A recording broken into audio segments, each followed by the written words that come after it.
জুমার খুতবা শুরু হওয়া প্রায় 10 মিনিট পেরিয়ে যাচ্ছে, 12 মিনিট প্লাস, অথচ এখনো একটা কাতারও ভরেনি। এটা কিন্তু হতভাগা ছাড়া কোনো জাতির বৈশিষ্ট্য হতে পারে না। এটা লজ্জারও ব্যাপার, এটা লজ্জারও ব্যাপার। এতে যারা রয়েছে অভিভাবক অভিভাবিকা, অর্থাৎ প্রত্যেক পরিবারের বাপ মা গার্জেন, আর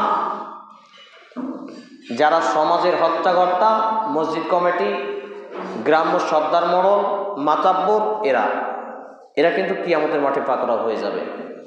কারণ সমাজ ব্যবস্থাকে তারা তাদের স্বার্থে ব্যবহার করে, দিনের স্বার্থে, ইসলামের স্বার্থে সমাজ ব্যবস্থাকে ব্যবহার করে না।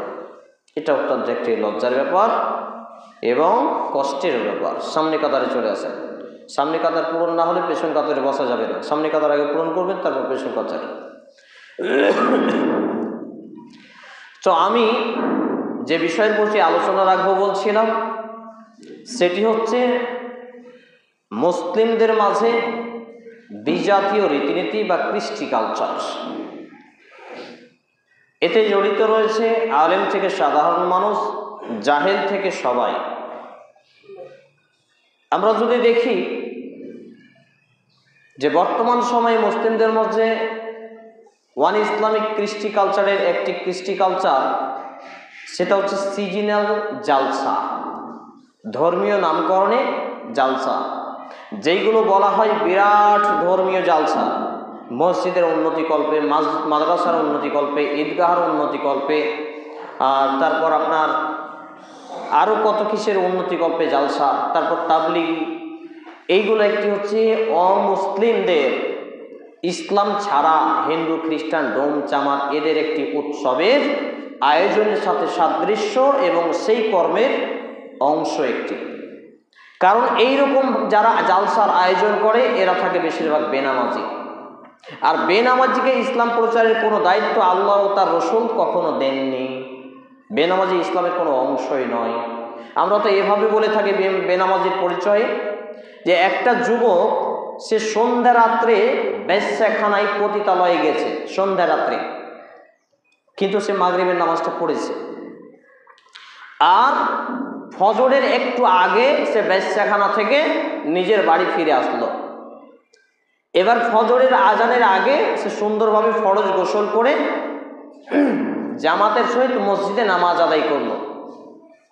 এই লোকটা আপনার দৃষ্টিতে খারাপ, কিন্তু একটা লোক সে বেশ্যাখানা তো দূরের কথা, কোনো নারীর দিকে চোখ তুলেও তাকায় না, অথচ সে বাড়িতেই ঘুমিয়ে আছে, আজান হচ্ছে, নামাজে মসজিদে আসে না। এই বেনামাজিটা তার থেকে খারাপ যে সারা রাত সন্ধ্যা থেকে ফজরের আগ পর্যন্ত বেশ্যাখানায় পতিতালয়ে রাত কাটিয়েছে। বোঝাতে পারছি না, এটা হচ্ছে বেনামাজি। অর্থাৎ যারা দিনে এবং রাতে 5 ওয়াক্ত নামাজ পড়ে না, তারা কতটা খারাপ যে একটা লোক সন্ধ্যা রাত্রি থেকে নিয়ে ফজরের আগ পর্যন্ত সে পতিতালয়েই ছিল, সে বেশ্যাখানাতেই ছিল, কিন্তু তার একটা ভালো কর্ম কি, সে সেখান থেকে এসে ফরজ গোসল করে আবার যখন আজান দিয়েছে সে সুন্দরভাবে এসে নামাজে দাঁড়িয়েছে। এই লোকটা তার থেকে ভালো যে বেনামাজি। কিন্তু আমরা বেনামাজিকে আজকে কিছু মনেই করি না। বেনামাজি রাস্তার পোষা কুত্তা সিরিয়ালের থেকে খারাপ, এর থেকে খারাপ ভাষার কিছু নেই। বেনামাজি রাস্তায় ওই পায়খানা যে পড়ে থাকে এর থেকে খারাপ, এর থেকে আর নিকৃষ্ট ভাষা কিছু নেই। এই হচ্ছে বেনামাজির পরিচয়। নামাজি সে চোর হোক, লুচ্চা হোক, ডাকাত হোক, ছিনতাইকারী হোক, তবুও ভালো বেনামাজির থেকে আল্লাহ এবং আল্লাহ রসুলের কাছে। এটাই কোরআন, এটাই হাদিস পরিচয় বহন করছে। মানে নামাজি হওয়ার পরে মানুষ পাপ করবে, এটাই স্বাভাবিক। সুনানে তিরমিজি গ্রন্থের হাদিস, নবী মুহাম্মদ রাসূল সাল্লাল্লাহু আলাইহি ওয়াসাল্লাম বলছেন, প্রত্যেক আদম সন্তান মানে মানুষ ভুলকারী, তবে উত্তম ভুলকারী সেই যে পাপ করে অতঃপর তওবা করে, মানে ফিরে আসে। সুবহানাল্লাহ। তাহলে যারা এই আপনার জালসার আয়োজন করে, তাবলিগি জালসা হোক, মসজিদের উন্নতিকল্পে হোক, মাদ্রাসার উন্নতিকল্পে হোক, এখানে দ্বীন ইসলামের প্রচারের জন্য বা উপকারের জন্য নয়। মসজিদের উন্নতি আপনি কত করবেন? 2 তলা 3 তলা 4 তলা মসজিদ করেছেন, ফজরে 2 কাতার তো জুটা দূরের কথা, 5টা 4টা মুসল্লি। কার জন্য আপনি 2 তলা করবেন? কার জন্য মসজিদে মার্বেল টাইলস লাগাবেন? তাহলে কিসের জন্য উন্নতি, কিসের উন্নতি, কিসের জালসা? এটাই হচ্ছে বিধর্মীয়দের রীতিনীতি, যেটা তারা বাৎসরিকভাবে করে থাকে, যেটা আজকে আমাদের মুসলমানদের সমাজে চলে এসছে। আল্লাহ নবী মুহাম্মদ সাল্লাল্লাহু আলাইহি সাল্লাম বা তার সাহাবা ইকরাম খোলাফায়ে রাশেদান, চারজন বিশিষ্ট খোলাফায়ে রাশেদান আবু বকর সিদ্দিক, উমারে ফারুক, উসমান এবং আলী রাদিয়াল্লাহু তাআলা আনহুম আজমাইনগণ সহ বিশিষ্ট সাহাবীরা এভাবে বাৎসরিক জালসা করে মসজিদের উন্নতি করেছেন, এভাবে বাৎসরিক জালসা করে মাদ্রাসার উন্নতি করেছেন। তাহলে মাদ্রাসা মসজিদের উন্নতি কল্পে জালসার আয়োজন করে মেলা যুক্ত বেটা ছেলে বেটি ছেলের মিলন মেলা তৈরি করে ঠেলাঠেলির আয়োজন করা, এটা হচ্ছে বিধর্মীয় রীতিনীতি এবং একটা জঘন্য পাপের কাজ। আমি তো বলে থাকি, এই জালসাতে যদি আপনি 10 টাকা চাঁদা দেন আর একটা বেটা ছেলে বেটি ছেলে যদি জেনা করে, পালিয়ে যায়, লুচ্চামি করে, সে যত পাপ করবে সেই পাপ আপনি 1 টাকা চাঁদা দেওয়ার জন্য আপনারও তত পাপ হলো। নাউজুবিল্লাহি মিন জালিক। রেকর্ডিং হচ্ছে, বক্তব্য ইন্টারনেটে যাবে।